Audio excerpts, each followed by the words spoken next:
What's up, guys? Welcome to the GRiM Stitch Factory. My name is Cameron, and I am the owner, the designer, and the mask maker at this one-man operation. And this is March Mask Madness, where on March 16th at 12 noon Eastern Standard Time on my Facebook page, I am going to drop 13 one-of-a-kind handmade scarecrow masks up for sale.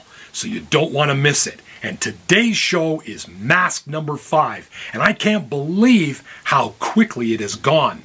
Now, before we actually get into that mask, I thought I'd take this time to answer a question that I often get asked from clients.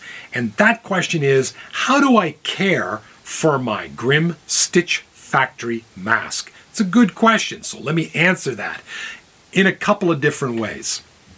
Now, all my masks, of course, as you know, are built with heavy sack organic burlap. Okay, it's a very durable, very long-lasting, hardy burlap. But it's best not to store it for prolonged periods of time in damp environments where it may accrue mold. Now, burlap unto its own, mold is not a problem. It can handle it. It's a very, very durable, sturdy material. I'm thinking more about you wearing it. You don't want to wear a mask that has mold in it, all right? So while burlap has no problem with mold, you probably don't want to be smelling it. So keep your masks in a relatively dry environment. Secondly, people ask, are they waterproof? Well, my masks are all finished with a sealant, which definitely helps to avoid water. But even the heaviest sack burlap is porous. So when water does land on it, water does what gravity and nature prompts it to do. And that's go through the burlap. So you might get a bit of a damp or wet hair. So if that is still kind of a concern and you're still not completely sold, what I would suggest is a water repellent nano spray. You can pick these up on Amazon or standalone websites. So you spray it on the mask or you brush it on the mask outside and inside.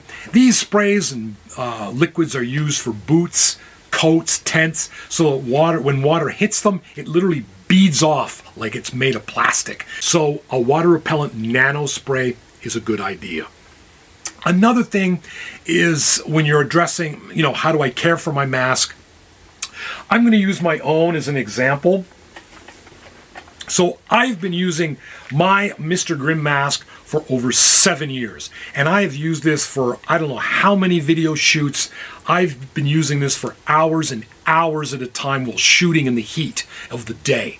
Okay? And this mask has stood up, lasted, and never caused me any issues. Now, there's two aspects of the mask when it comes to care: the outside and the inside. So when it comes to cleaning, for example, you can't launder these masks, but I would wipe it down, okay? I can occasionally use a damp cloth and wipe it down on the inside, or a quick spritz with a Febreze and then a wipe of a damp cloth if I feel it needs it.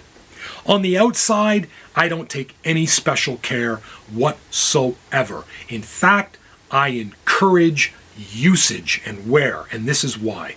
GRiM Stitch Factory masks are one of the only masks that you can buy that get better with age and wear. Okay? When you first get your mask, it looks brand spanking new. But if you want your mask to truly look like a worn, organic scarecrow mask that's been on a farm, been on a field, on a pole for a year, scaring away trespassers and crows, you're not going to want to take any special attention to the exterior. Now let's take a look at this mask, okay? You can see how much wear this mask has accrued over, I don't know how many video shoots over the years. 7 years I've been wearing this mask. Okay, so if you do want to keep it in a glass cabinet like some people and hit it with dust sprays, you can do that. There's nothing wrong. It's fine. Do that, Oh, he is dusty.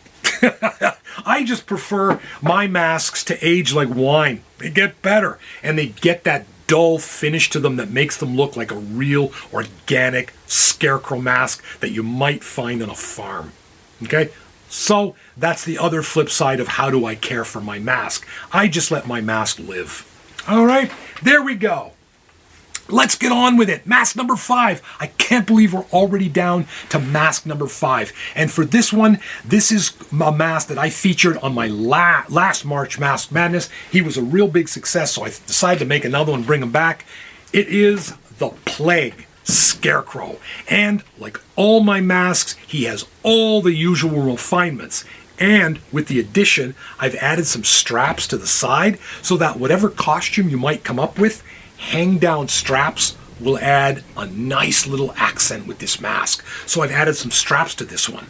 As with all my GRiM STiTCH factory masks, he is full head, XL size, sponges inside, easy flexible lace-up area in the back. And this is the helmet design. As you can see here, you put them on, your chin fits right into this cup and you're ready to go. Yeah.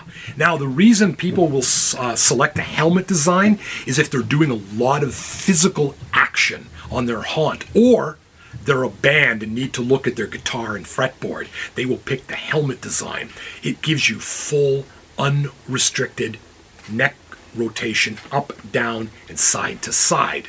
Now, this particular mask is also accented with some really nice, unique stitching. I really love the stitching on this mask, done in a nice dusky gray.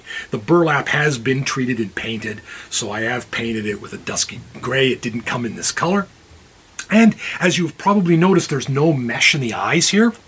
But, and I know it's a concern with a lot of people who don't want their eyes to show through the mask, but if, you know, there's my fingers, if I pull my fingers back just a bit, like less than an inch, they're already in darkness of the mask itself. So if you're using this mask at dusk, at night, or in a haunt, nobody's going to see your eyes. Yet, if you are still concerned and want to make sure, you can always buy like a woman's fishnet stocking and put it over your head and then wear the mask. Problem solved. Anyway, guys, this is the Plague Scarecrow mask, and I don't think I'm giving away any secrets when I say he looks amazing in an old farmer's hat, which you will have the option to buy at the sale at a discounted price. Look at that. And I should point out too, and I probably should have done this sooner, but my hats are all made in the same sack burlap as the masks. Also, they all have wire threaded around the outside between the burlap so you can flex and pose them. Similarly, wire is up through here and through here for added stability. So this is a really cool mask. Keep in mind, they are XL size. They are not made for human heads. They're way too big for human heads. They're made exclusively for GRiM STiTCH factory masks.